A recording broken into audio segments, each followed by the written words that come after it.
everyone, welcome to the sociology class. I hope you all are doing good. So today is our day 21 of 30 days 30 session series जहाँ पर हम लोग इग्नू के question solve कर रहे हैं.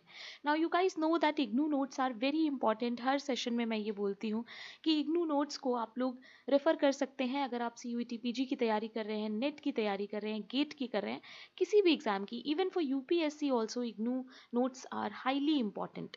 सो इग्नू नोट्स फ्रीली अवेलेबल हैं. Please make sure that you read them. अगर आपको कोई सोर्स रिलायबल समझ में नहीं आ रहा है तो आप इग्नू नोट्स पे रिलाई कर सकते हो. ओके ना 20 सेशंस हम लोगों ने ऑलरेडी इस सीरीज़ में कर लिए हैं और बस 10 सेशंस अब बचे हैं. तो रेगुलरली अब क्लास होगी. CUET PG एग्ज़ाम आपका 29 मार्च को है. सो उससे पहले पहले हम ये सेशंस कंप्लीट कर लेंगे और साथ में कुछ और भी कंटेंट है जो आएगा channel. So make sure that you have join the Telegram, क्योंकि जो भी क्लासेस होंगी, जो भी नोटिफिकेशन होगा, जो भी इंपॉर्टेंट मैसेज होगा वो आपको इस टेलीग्राम के थ्रू ही मिलेगा. सो टेलीग्राम ज़रूर से ज्वाइन करना है. ओके ना आज भी हम लोग 20 क्वेश्चन सॉल्व करेंगे. और क्योंकि अब आपका जो एग्ज़ाम का टाइमिंग है CUET PG का वो हमें पता चल गया है, दैट इज़ 4 PM. सो अभी ये सेशन जो है वो जो 10 सेशन है वो 4 PM पे ही आएंगे. सो दैट उस टाइम पे आपका एक MCQ सॉल्व करने का एक्सरसाइज हो जाए. एग्जाम में आपका ब्रेन उस टाइम पे एक्टिव रहेगा. सो 4 PM अब हम लोग क्लास करेंगे, 5 PM नहीं करेंगे अनलेस मुझे कोई प्रॉब्लम ना हो या लेट्स से कभी कभी डिले हो जाता है. सो अगर वो चीज़ नहीं होगी तो क्लास आपका 4 PM ही होगा. ओके चलो स्टार्ट करते हैं. You guys know the rules. आपको मुझे आफ्टर सेशन बताना है कि आपके 20 में से कितने मार्क्स आए. और अगर किसी भी क्वेश्चन में कोई भी डाउट होता है तो तुम लोग मुझसे टेलीग्राम पे पूछ सकते हो. लास्ट में मैं अपना पर्सनल टेलीग्राम शेयर करती हूँ, या फिर कमेंट में भी मुझसे पूछ सकते हो. Okay Now those of you who are looking for a batch for CUET PG, आप लोग ये बैच देख सकते हो. फाउंडेशन कोर्स है. ऑलरेडी 80+ स्टूडेंट्स इसमें हो चुके हैं. तो अगर कोई ज्वाइन करना चाहता है तो अभी भी कर सकता है. 20 डेज़ का ऑलमोस्ट टाइम है आपके पास. अगर आप 2x की स्पीड पे भी क्लासेस को करोगे तो कवर कर लोगे. 80 क्लासेस हैं ऑलमोस्ट. 100 के अंदर ही रखा है मैंने क्लासेस को और सारा इंपॉर्टेंट ही कवर किया है. फालतू की चीज़ें इस बैच में नहीं है. ठीक है. सो जिसको अगर ज्वाइन करना है वो कर सकता है. ये आपका लिंक है. कोई भी डाउट होगा इससे रिलेटेड तो कमेंट में या फिर मेरे टेलीग्राम पे मुझसे इससे रिलेटेड पूछ सकते हो. इसके अलावा टेस्ट सीरीज़ भी है जो तुम लोग ज्वाइन कर सकते हो. अगर सिर्फ क्वेश्चन सॉल्व करने हैं एग्जाम लाइक फील के लिए तो ये टेस्ट सीरीज़ ज्वाइन कर सकते हो. हर टेस्ट में 75 क्वेश्चन हैं. बिल्कुल CUET PG पैटर्न पे है और ऑलमोस्ट सारे ही टेस्ट हो चुके हैं. सिर्फ 2 टेस्ट बचे हुए हैं. तो अगर ज्वाइन करना है तो कर सकते हो और PDF भी इस टेस्ट के आपको मिलेंगे. Okay so if you want to join you can do. और अगर नहीं भी ज्वाइन करोगे तो सिर्फ इग्नू सीरीज़ और जो भी फ्री मटेरियल है यूट्यूब पे उस पर रिलाई करके भी क्वालिफाई कर सकते हो. ओके सो ऐसा कोई कंपल्जन नहीं है कि सिर्फ कोर्स ज्वाइन करके या सिर्फ टेस्ट सीरीज ज्वाइन करके ही सिलेक्शन होगा. Okay now look at question number 1. In a post-industrial society, the majority of workforce is engaged in what? Post-industrial society में workforce किस में ज़्यादातर engaged रहता है? Agriculture, manufacturing, service and trade, heavy industries, cottage industries. What will be the correct answer? Post industrial society is a very important topic. आपके syllabus में CUET PG में तो मेंशन है ही, साथ में नेट और गेट में भी यहाँ से क्वेश्चन आता है. And there is a thinker also who is associated with post industrial society, जो कि आपको मुझे चैट में बताना है कि कौन सा वो थिंकर है. सो वर्कफोर्स किस में इंगेज रहता है इस सोसाइटी में? Now those of you who are giving B answer, very good. Service and trade is the correct answer. Post industrial society में जो हमारा फोकस होता है वर्कफोर्स का वो होता है सर्विसेज पे और ट्रेड पे. सो B is the correct answer. Now let us understand post industrial society के क्या क्या इंपॉर्टेंट फीचर्स हैं, क्योंकि ये टॉपिक इंपॉर्टेंट है सारे ही एग्जाम्स के लिए, चाहे वो गेट हो, नेट हो या CUET PG हो. इसीलिए मैंने यहीं पर ऐड कर दिए हैं सारे फीचर्स. तो मेक श्योर कि आप लोग इसके नोट्स ज़रूर बनाओ. ओके देखो सबसे पहली चीज़ होती है पोस्ट इंडस्ट्रियल सोसाइटी में सर्विस इकोनॉमी. सारा जो फोकस होता है ना वो सर्विसेज पे होता है. इस चीज़ को याद रखना. ओके 60% जो वर्कफोर्स है वो सर्विस में इन्वॉल्व होता है. सो क्वेश्चन आपका जो अभी था उसमें सर्विस कीवर्ड था, right. Professional and technician, post industrial society में ज़्यादातर हमें प्रोफेशनल्स और टेक्नीशियंस देखने को मिलते हैं. Okay theoretical knowledge in post industrial society, theoretical knowledge has a crucial value. अगर आपको किसी भी बारे में नॉलेज है तो आप कुछ ना कुछ उससे काम कर सकते हैं पोस्ट इंडस्ट्रियल सोसाइटी में. ठीक है, जैसे मुझे एग्जांपल ले लो. If I am teaching sociology online तो मैं एक तरह का सर्विस प्रोवाइड कर रही हूँ आपको, right. I am teaching you. और ये क्यों हो पा रहा है? Because I have some theoretical knowledge about the subject, right. So ये 3 मेन फीचर हैं जो आपको याद रखने हैं. इसके अलावा और भी फीचर्स हैं जो अभी हम लोग देखेंगे. सबसे पहला है देखो technology planning. So post industrial society में टेक्नोलॉजी बहुत इंपॉर्टेंट होती है, क्योंकि मैंने आपको बताया जैसे मैं अगर आपको पढ़ा पा रही हूँ तो मैं कैसे पढ़ा रही हूँ, टेक्नोलॉजी की वजह से। अगर मेरे पास ये कंप्यूटर या इंटरनेट ये सब नहीं होता, पेन टैब नहीं होती, यूट्यूब भी नहीं होता, तो टेक्नोलॉजी ही नहीं होती तो मैं आपको कैसे पढ़ा पाती। सो पोस्ट इंडस्ट्रियल सोसाइटी में टेक्नोलॉजी बहुत इंपॉर्टेंट होती है। Okay, next is intellectual technology. Now what is intellectual technology? देखो, a new intellectual technology will be crucial to post-industrial society. It is not the machine technology for the modern age. Intellectual technology comprises management and other technique needed to organize. देखो, intellectual technology का मतलब है कि जो भी काम हम कर रहे हैं उसको हम लोग मैनेज कैसे कर रहे हैं, ठीक है। सो मैनेजमेंट और ऑर्गेनाइजेशन ये बहुत इंपॉर्टेंट हो जाता है पोस्ट इंडस्ट्रियल सोसाइटी में। ओके, इसको तुम लोग रीड करोगे ना तो तुम लोगों को ये सारी चीज़ें बहुत ईजिली समझ में आ जाएंगी। मेक श्योर कि इसका एक डायग्राम फॉर्म में या कुछ भी नोट फॉर्म में अपने नोटबुक्स में ऐड कर लेना, क्योंकि एग्जाम में क्वेश्चंस आते हैं। Okay, now question number 2, who is considered a rationalist? हम लोग किसको रैशनलिस्ट बोल सकते हैं? Someone who relies solely on emotions for decision making, someone who follows traditions without questioning, a person who believes in superstition over logic, a person who accepts reason as the only source of knowledge. इसमें से कौन सा है जो rationalist हो सकता है, जिसको हम लोग रैशनलिस्ट बोलते हैं? What will be the correct answer? सब लोग मुझे चैट में इसका आंसर दो। The correct answer is D. Those of you who are giving D answer, very good. Rationalist वो होता है जो रीजन पे फोकस करता है। ओके, उसको लगता है सारा जो नॉलेज है वो रीजन के बेसिस पे बन रहा है, रीजन सबसे ज्यादा इंपॉर्टेंट होता है फॉर रैशनलिस्ट। ओके, सो बाकी के सारे ऑप्शंस गलत हैं, D is the correct answer. ऐसे क्वेश्चंस आते हैं गाइस, सो मेक श्योर कि आप लोग एग्जाम में गलत ना करें। Okay, now question number 3, which of the following is not one of the 6 schools of Indian philosophy? Now Indian philosophy जब हम लोग पढ़ते हैं, बेसिकली जब हम इंडियन सोसाइटी का टॉपिक पढ़ते हैं या फिर इंडियन सोशोलॉजी पढ़ते हैं, तो वहाँ पर हमें कुछ स्कूल्स ऑफ इंडियन फिलोसफी पढ़ने होते हैं। सो कौन से ऐसे 6 स्कूल्स ऑफ फिलोसफी हैं? योगा, सांख्या, चारवाका या फिर Vedanta? What will be the correct answer? It is a very important question, I think मैंने इग्नू में पहले भी पढ़ाया है जहाँ तक मुझे याद है। So those of you who are giving C option, very good, C होगा इसका ऑप्शन। कौन कौन से 6 स्कूल्स हैं अभी हम लोग देख लेते हैं। देखो, 6 स्कूल्स ऑफ इंडियन फिलोसफी में आता है योगा, संख्या, न्याय, देन वैशिष्ट, वेदांत एंड मीमांसा। ओके, ये आपको याद रखने हैं, एग्जाम में आ सकते हैं।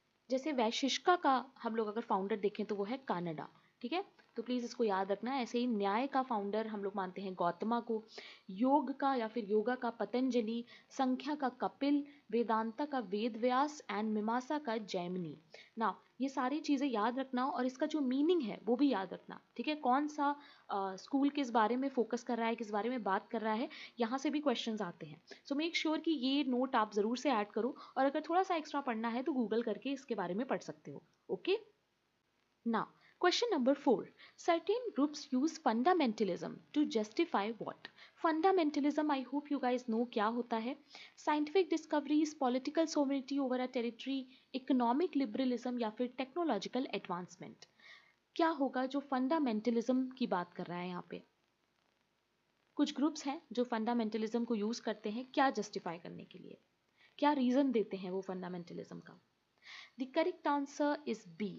सो वी ऑल नो कि फंडामेंटलिज्म एक ऐसा बिलीव है जहाँ पर हम लोग स्ट्रिक्टली अपने रिलीजन को इम्पोर्टेंस देते हैं।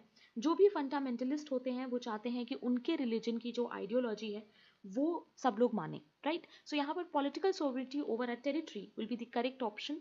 रिलीजियस हो सकता है, फिलोसॉफिकल भी हो सकता है, but fundamentalism is not related with scientific discovery, economic liberalism या फिर टेक्नोलॉजिकल एडवांसमेंट, ठीक है। सो ये चीज़ याद रखना, पॉलिटिकल हो सकता है, रिलीजियस और फिलोसॉफिकल भी हो सकता है। Okay, please remember. Now question number 5, family jointness in India is characterised by coparcenary, co-residentiality, commensality या फिर ऑल ऑफ द अबव।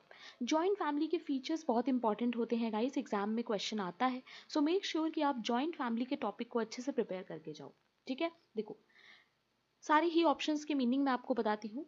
कॉपर्सेनरी का मतलब होता है जॉइंट प्रॉपर्टी, यानी प्रॉपर्टी जो होगी वो जॉइंटली डिवाइडेड होगी सब में। को रेजिडेंशियलिटी का मतलब होता है साथ में रहना, जब बहुत सारे फैमिली मेंबर्स साथ में रह रहे होते हैं, दैट इज को रेजिडेंशियलिटी। कॉमेंसैलिटी का मतलब होता है एक्ट ऑफ ईटिंग टुगेदर, यानी सारे लोग साथ में बैठ के खाते हैं। सो अगर हम बात करें जॉइंट फैमिली की, so all of the above is the correct option. D होगा यहाँ पे आंसर। जिन्होंने डी ऑप्शन दिया, वेरी गुड, क्योंकि तीनों ही ऑप्शन हैं जो जॉइंट फैमिली में हम लोग देखते हैं। Okay, now question number 6। According to Alfred Schutz, the meaningfulness of human action primarily arises from what? Alfred Schutz के हिसाब से जो human action का meaning होता है वो हमें कहाँ से आता हुआ दिखता है? The individual's rational intent behind the action, the structural constraint imposed by society, the subjective interpretation of others within a social context, या फिर the innate biological instinct governing behavior. So you have to think according to the topic जो कि Alfred शुट्ज बात करते हैं। We all know he talks about phenomenology, right? So if you know the meaning of phenomenology तो आप ये question कर लोगे। ह्यूमन एक्शन का मीनिंग जो है वो हमें कहाँ से पता चल रहा होता है? Those of you who are giving C option, very good. Subjective interpretation दूसरों का जो होता है उसके बेसिस पे हम ह्यूमन एक्शन के मीनिंग को पता लगा पाते हैं, राइट? सो फेनेमेनोलॉजी के अकॉर्डिंग होगा C option correct. And Alfred Schutz की बुक ही है the phenomenology of social world, 1965 में, सॉरी 1967 में ये बुक आई थी। Make sure that you add this to your notes. Okay, now question number 7. Class refers to differential access to power in society. It includes political, social and other types of power. जबकि power refers to differentiation at the level of wealth. In this sense, it can be termed as economic differentiation. So दोनों ही statements को देखो, हिंदी वाले भी question को read करो और बताओ कौन सा ऑप्शन जो है वो सही होगा। बहुत ध्यान से क्वेश्चन को पढ़ना। So those of you who are giving B option, very good. Option B सही होगा, यानी कि दोनों ही स्टेटमेंट्स जो हैं वो गलत हैं। क्यों? देखो, क्लास की बात करी है और फिर आगे लिखा है डिफरेंशियल एक्सेस टू पावर, तो यहाँ पर गलत हो गया। हुआ क्या कि दोनों स्टेटमेंट्स को इंटरचेंज कर दिया गया है। Power refers to differentiation at the level of wealth, जबकि डिफरेंशिएशन अगर हो रहा है वेल्थ के लेवल पे तो वो क्लास होता है, ना कि power, right?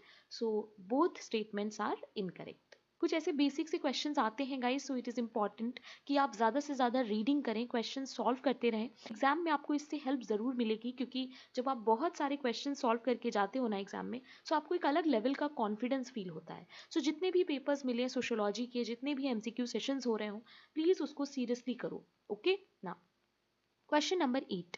Which of the following best describes the nature of caste? यहाँ पर कास्ट के नेचर के बारे में बात की गई है, आपको बताना है कौन सा ऑप्शन सही है। A voluntary association based on individual achievement, a community based ascriptive social grouping, a politically organised pressure group, या फिर a temporary social category based on economic interest.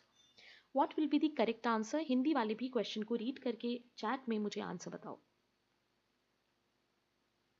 Best describe पूछ रहा है, सो सबसे बेस्ट सूटेड ऑप्शन आपको tick करना है। Those of you who are giving B option, very good. हमेशा याद रखो कि कास्ट की जब भी बात होगी तो वहां पर अचीवमेंट कीवर्ड आएगा ही नहीं, राइट? क्योंकि ये एक अस्क्रिप्टिव सोशल ग्रुपिंग है, यानी we are born with the caste. Okay, political organise pressure group भी नहीं होगा, जबकि हम लोग देखते हैं कि कास्ट बहुत ज़्यादा यूज़ होती है पॉलिटिक्स में, और इसके बारे में रजनी कोठारी बहुत ज़्यादा बात करते हैं ना। अ टेम्परेरी सोशल कैटेगरी, सो सोशल कैटेगरी हो सकता है कास्ट, बट यहाँ पर टेम्परेरी है, इकोनॉमिक इंटरेस्ट के बेसिस पे है, तो ये गलत हो जाएगा। So best option is B. Please remember, community based होता है कास्ट एंड अस्क्रिप्टिव होता है। Okay, now question number 9. According to McIver and Page, religion implies a relationship between what? McIver and Page के according religion किस बारे में है, किसके रिलेशनशिप पे फोकस करता है? ह्यूमंस और पॉलिटिकल इंस्टीट्यूशन के, इंडिविजुअल या सुपर नेचुरल फोर्सेस के, सोसाइटी और इकोनॉमिक स्ट्रक्चर के, या रैशनैलिटी एंड साइंटिफिक रीजन के? ना इस तरह के क्वेश्चंस गाइस बहुत ईजी होते हैं। अगर आपको थिंकर रिलेटेड चीज़ें नहीं भी पता है और थोड़ा भी बेसिक आपका क्लियर है, लेट्स से रिलीजन के टॉपिक पे, तो आप ये ऐसे क्वेश्चंस बहुत आसानी से कर लोगे। सो ऐसे स्टूडेंट्स जिन्होंने सोशियोलॉजी अभी तक स्टार्ट नहीं किया है, पढ़ा नहीं है, उनको ऐसे क्वेश्चंस बहुत टफ लग सकते हैं, बट जिनको डिसेंट अंडरस्टैंडिंग है वो ये क्वेश्चन कर लेंगे। तो आई होप आप लोग चैट में सही आंसर दे रहे होंगे। The correct answer is B. हमेशा याद रखो कि सुपर नेचुरल फोर्सेस की बात होती है रिलीजन में, और ऐसे भी मैकाइवर एंड पेज ने ये चीज़ बोली ही है कि रिलीजन में हम लोग देखते हैं इंडिविजुअल और सुपर नेचुरल फोर्सेस का रिलेशनशिप। ओके, देखो यहाँ पर मैंने नोट्स भी ऐड कर लिए हैं कि कहाँ पर उन्होंने ये चीज़ बोली है। सो इग्नू नोट्स में देखो डायरेक्टली ये मेंशन है कि religion refers to faith in some supernatural forces, और मैकाइवर एंड पेज ने इस बारे में बोला है। ठीक है, so make sure that you read it. जब मैं आपको पीडीएफ दूंगी ना तो इसको रीड जरूर से करना, या फिर अभी स्क्रीनशॉट लेके अपने नोट्स में इसको ऐड कर लो। ओके, अच्छा, कुछ क्वेश्चंस यहाँ पे हैं जो सीयूईटी पीजी के लिए बहुत ज़्यादा इंपॉर्टेंट है, क्योंकि इस तरह के क्वेश्चंस आते हैं एग्जाम में। ओके ना, एक बुक है regional differences in family structure in India. ये किसकी बुक है? बहुत फेमस बुक है, एंड बुक से क्वेश्चन आते हैं, you guys know. Pauline Kolenda, George Murdock, Talcott Parson या फिर Frederick Engels. What will be the correct answer? The correct answer is, I hope everybody is answering in the chat. The correct answer is A. Pauline Kolenda की famous book है ये, Regional Differences in Family Structure in India. Now guys, books and authors के लिए एक tip है मेरे पास कि जो मेन थिंकर्स हैं जैसे Karl Marx, Auguste Comte, Herbert Spencer, then your Max Weber, Emile Durkheim, है ना, इस तरह के जो इंपॉर्टेंट थिंकर्स हैं, जो without them you can not study sociology, right.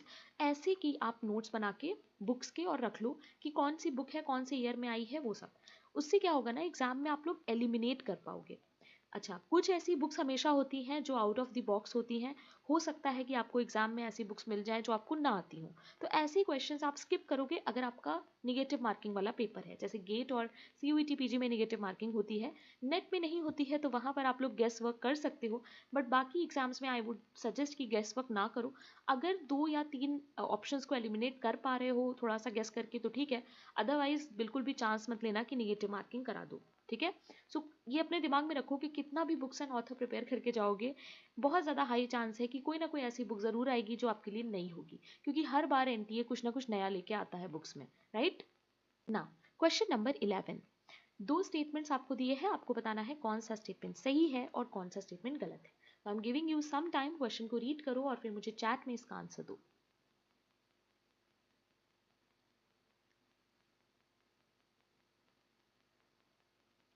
The correct answer is,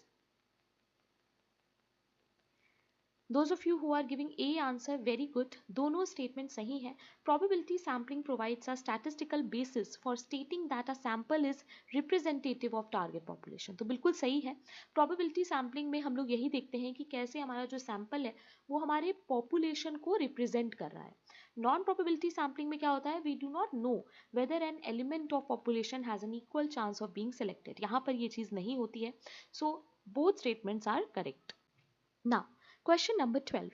The family into which a person is born and raised is called the family of dash, while the family formed when a person becomes a parent is known as the family of what? So, दो types of family की यहाँ पर बात हो रही है। Option देखो, orientation, procreation, kinship descent, marriage, parenthood, affinity या फिर कॉन्जैंग्युनिटी।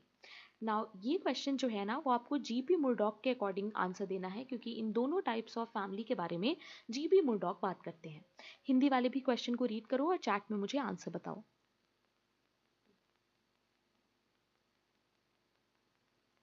The correct answer is a, family of orientation and family of procreation. जिस फैमिली में हमारा बॉर्न होता है, जिस फैमिली में हमारा जन्म होता है, हम जिस फैमिली में बड़े होते हैं, उसको हम लोग फैमिली ऑफ ओरिएंटेशन कहते हैं मुर्डॉक के अकॉर्डिंग। और जिस फैमिली को हम खुद बनाते हैं, जो हमारी आफ्टर मैरिज बनती है, या हम जब पेरेंट बनते हैं तब वो फैमिली बनती है, that is the family of procreation. Okay guys, please remember. Now question number 13, in research methodology the population refers to what? Research methodology में पॉपुलेशन को हम लोग क्या समझते हैं पॉपुलेशन से? A small group selected for study, the entire group from which a sample is drawn, only the individual who respond to a survey, a randomly chosen subset of respondents. Population का meaning क्या होगा research methodology में? काफ़ी बार यहाँ पर confusion होता है option A और बी में। सो आई होप सब लोग चैट में सही आंसर दे रहे होंगे। The correct answer is B. The entire group from which sample is drawn is called population. Please remember. जबकि कोई small group अगर हम स्टडी के लिए सेलेक्ट कर रहे हैं तो वो हमारा सैंपल हो सकता है, पॉपुलेशन नहीं। ठीक है। सो इंटायर ग्रुप जिसमें से हम सैंपल को ड्रॉ करेंगे, that is the best option for population. Okay, हमेशा याद रखो गाइस, सोशियोलॉजी में ना हमें बेस्ट सूटेड ऑप्शन के साथ ही जाना होता है। तो अगर आपको कंफ्यूज करने के लिए उससे सिमिलर भी ऑप्शन मिल रहा है तो उसको चूज नहीं करेंगे, हम बेस्ट सूटेड के साथ ही जाएंगे। Okay. Question number 14. Robert K. Merton introduced the concept of middle range theory as a reaction against grand theory. R. K. Merton middle range theory की बात करते हैं जो कि उन्होंने ग्रैंड थ्योरी के अगेंस्ट दिया था। नाउ ये जो थ्योरीज आपको दी हुई हैं ऑप्शंस में, आपको बताना है इसमें से कौन सी है जिसको हम लोग मिडिल रेंज थ्योरी में कंसीडर कर सकते हैं। Now this question is directly copy pasted from IGNOU notes guys. तो तुम लोग देख रहे हो किस तरीके से वैरायटी मिलती है हमें इग्नू नोट्स से, राइट? बहुत सारे ऐसे क्वेश्चंस हैं जो डायरेक्टली एनटीए यहाँ से बनाता है, and that is why we are solving these questions. So बताओ इसमें से कौन सी होगी जो मिडिल रेंज थ्योरी का एग्जांपल हो सकती है। मैं आपको बताती हूँ ग्रैंड थ्योरी और मिडिल रेंज थ्योरी का मीनिंग क्या है। ग्रैंड थ्योरी मोस्टली वो थ्योरीज होती हैं जो मैक्रो थ्योरीज होती हैं, जो सब पे एप्लीकेबल हो सकती हैं, ठीक है। जबकि मिडिल रेंज थ्योरी कौन सी होती है, जिसमें बहुत सारा स्कोप होता है फॉल्सिफिकेशन का, या फिर यू कैन से उसको और ज़्यादा डेवलप करने का, ठीक है। ग्रैंड थ्योरी ऐसी मैक्रो थ्योरी नहीं होती है ये middle range theory. Middle range से क्या आप समझ रहे हो कि एक मिड वे में रहेंगे, बहुत ज़्यादा इतना बड़ा थ्योरी भी नहीं बना देंगे कि आप उसको फिर चैलेंज ही ना कर पाओ। सो इसमें से ऐसी कौन सी थ्योरी है जिसको हम लोग मिडिल रेंज थ्योरी बोलेंगे? So please remember it is C, that is Vilfredo Pareto का थ्योरी ऑफ एलीट। ओके। बाकी के जो तीनों थ्योरीज हैं वो बहुत ज़्यादा मैक्रो थ्योरी हैं और वो आते हैं ग्रैंड थ्योरी में, और टैलकट पार्सन तो बात ही करते हैं ग्रैंड थ्योरी की, राइट? सो करेक्ट ऑप्शन जो है वो सी है गाइस। नाउ क्वेश्चन नंबर 5 देखो। Conjugal family is a family in which the members consist of spouses and their children, जबकि consanguine family is in which the members are related by descent rather than by marriage. What will be the correct option? दोनों statements के हिसाब से आपको option choose करना है। हिंदी वाले भी क्वेश्चन को रीड करो। Those of you who are giving a option, very good, दोनों ही ऑप्शन सही हैं। कॉन्जुगल फैमिली का मतलब होता है वो फैमिली जिसमें कि जो मैरिड कपल हैं वो होते हैं और उनके चिल्ड्रन होते हैं, जबकि कॉन्जैंग्यूइन फैमिली का मतलब होता है members are related by descent rather than marriage. So descent becomes important here. Okay, so दोनों ही स्टेटमेंट्स जो हैं वो सही हैं। Now, question number 16. Who treats social order as a product of historical materialistic condition?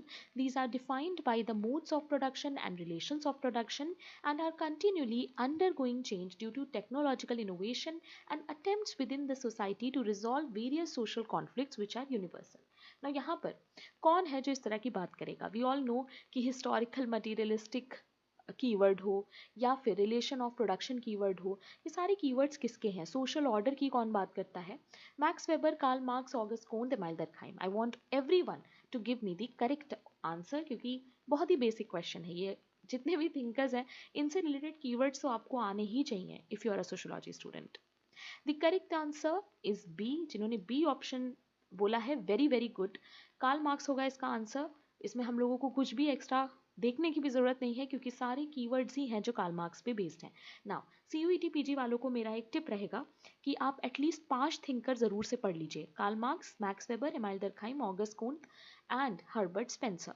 ये 5 थिंकर्स हैं जिनका बेसिक अंडरस्टैंडिंग आपको होना ही चाहिए, क्योंकि एग्जाम में यहाँ से क्वेश्चन आ सकते हैं इवन दो आपके सिलेबस में ये थिंकर्स मेंशन नहीं है। Okay. Now, question number 17. Which of the following is an important sociological work by Radha Kamal Mukherjee? Radha Kamal Mukherjee के वर्क से क्वेश्चंस आते हैं। कुछ इंपॉर्टेंट इंडियन थिंकर्स हैं जिन पे मैं बहुत जल्द एक वीडियो लाने वाली हूँ जहाँ पर हम लोग नेट के अकॉर्डिंग सारे थिंकर्स को बहुत ही बेसिक एंड शॉर्ट में कवर करेंगे फॉर CUET PG। ठीक है, that will be not for net actually but for CUET PG, क्योंकि वहाँ पर हम लोग सिर्फ बेसिक अंडरस्टैंडिंग लेंगे थिंकर्स की। जैसे थिंकर्स के सारे बुक्स आपको एक जगह पे मिल जाएंगे और थिंकर्स ने कौन सा कॉन्सेप्ट दिया है, कौन सी बात बोली है, वो एक जगह मिल जाएगी।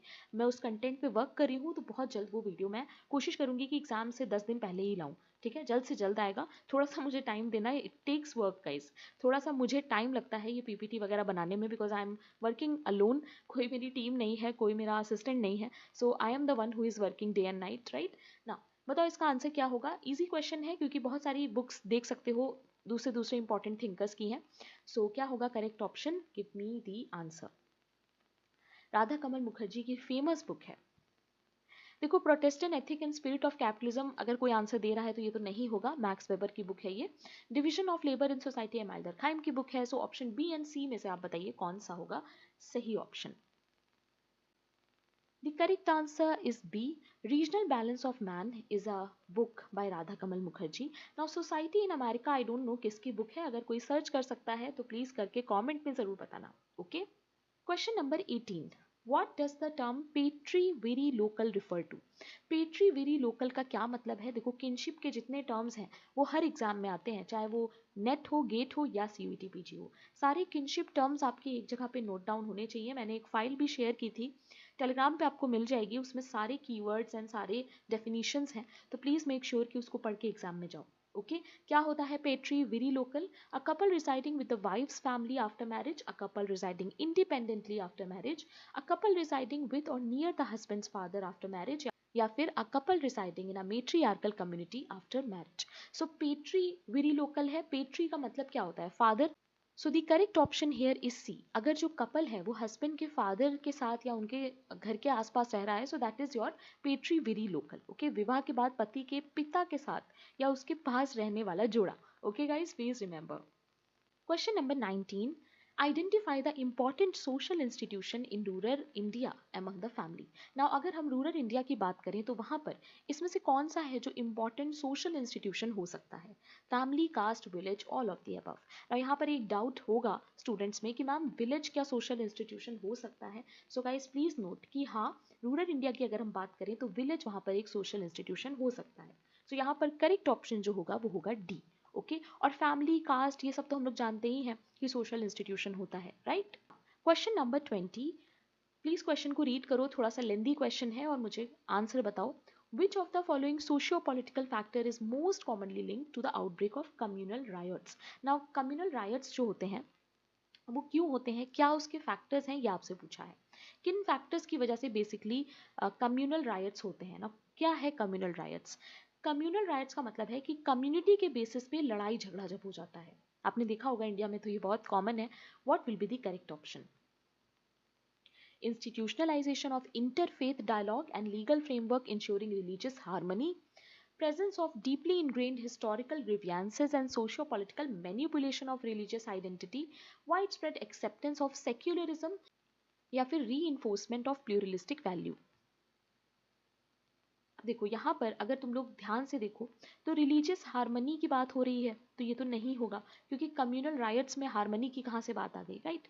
ऑप्शन थर्ड देखो अगर, तो यहाँ पर सेक्युलरिज्म की बात हो रही है। सेक्युलरिज्म हम लोग जानते हैं क्या होता है, एक ऐसा प्रिंसिपल जो हमसे कहता है कि हमें रिलीजन को और अपने पॉलिटिक्स को अलग रखना चाहिए, है ना। हमें अपने कॉन्स्टिट्यूशन वगैरह में रिलीजन को ओवर पावर नहीं होने देना चाहिए। सो religion should be your personal choice and not should be your public domain. So secularism हो जाएगा यहाँ पर। तो अगर सेक्युलरिज्म है तो कम्युनल राइट्स नहीं होंगे, राइट। इसके अलावा प्लूरलिस्टिक वैल्यू को अगर रीइंफोर्स करेंगे हम तो भी कम्युनल राइट्स नहीं होना चाहिए। So option B will be the correct option, क्योंकि यहाँ पर क्या हो रहा है, manipulation according to your religious identity, यानी आपकी रिलीजियस आइडेंटिटी के बेसिस पे आपको मैनिपुलेट किया जाए एंड तभी होता है communal riots. So guys please remember, इस तरीके से आपको एक एक कीवर्ड को पकड़ के समझ के और तब ऑप्शन को टिक करना है। सो जिन्होंने बी ऑप्शन दिया है, वेरी वेरी गुड। और हिंदी में भी क्वेश्चन होगा, जो भी एग्जाम दोगे गेट को छोड़ के आई थिंक सब जगह हिंदी में भी क्वेश्चन देखने का ऑप्शन होता है, तो हमेशा क्वेश्चन हिंदी में भी देखो तो ज्यादा समझ में आएगा। Okay, so that's it for today guys. I hope आपको क्वेश्चन समझ में आए हो, कुछ नया सीखने को मिला हो। Let me know in the comment section कि आपके 20 में से कितने मार्क्स आए। And if you are watching me for the first time तो सब्सक्राइब कर लेना।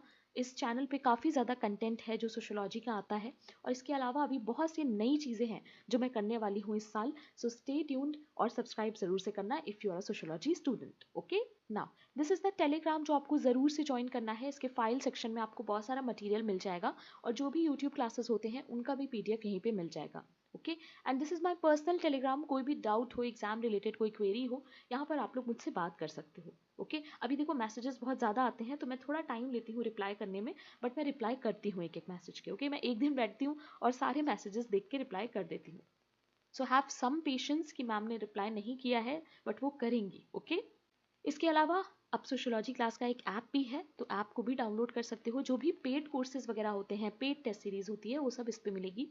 सिलेबस, पीडीएफ, वो सब भी इस पे मिल जाएगा, तो ऐप को भी डाउनलोड कर लेना। सो कल मिलते हैं डे 22 में। आई होप आप लोगों को आज के क्वेश्चन समझ में आए हो। Don't forget to comment and tell me your score. And अच्छे से पढ़ाई करो, एग्जाम 29 मार्च को है, और साथ में अब जून का जो अटेम्प्ट है वो भी होगा नेट का। तो आई होप आप लोग अच्छे से पढ़ रहे होंगे। ओके, चलो बाय बाय, कीप लर्निंग।